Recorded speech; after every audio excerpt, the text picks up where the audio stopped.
আমাদের বড় ভাই কেন্দ্রীয় লিডাররা সবাই নির্দেশনা দিচ্ছে এবং আমার লিডার ভিপি নূর আপনাদের সাথে নির্দেশনা দিয়ে গেছে। শুধু আমি একটা কথা বলবো, যেহেতু শুক্রবার আমাদের সময় হয়ে গেছে, যারা এখানে আমরা উপস্থিত আছি আমাদের কোনো ফরম আছে, যারা কমিটিতে আসতে চান অবশ্যই ফরম এখানে পূরণ করবেন, লাভ করে যাবেন। আর আমি বলতে চাই যে নওগাঁ জেলাতে কোনো বিভেদ, কোনো বিভাজন, কোনো কিছু থাকবে না। যারা কাজ করতে চান তারা আসবেন, একসাথে কাঁধে কাঁধ মিলে নওগাঁকে আমরা সংগঠিত করব। এখানে সবাই আমরা একসাথে কাজ করব।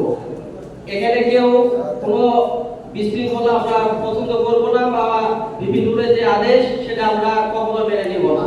তো সেখানে সবাই একসাথে কাজ করব, সবাই আসবেন, সবাই মিলে সুন্দর করে নওগাঁ জেলাকে সাজানোর জন্য আমরা একসাথে কমিটিটা করব।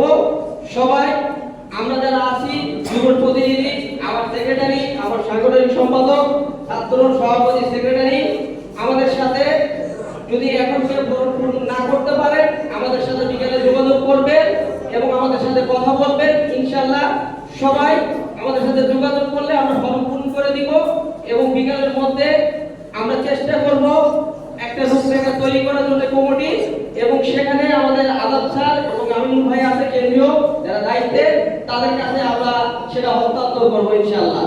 তো সবার কাছে উদাত্ত আহ্বান থাকবে, দ্বিধা দ্বন্দ্ব সবকিছু ভুলে আসেন, একসাথে আমরা কাজ করি।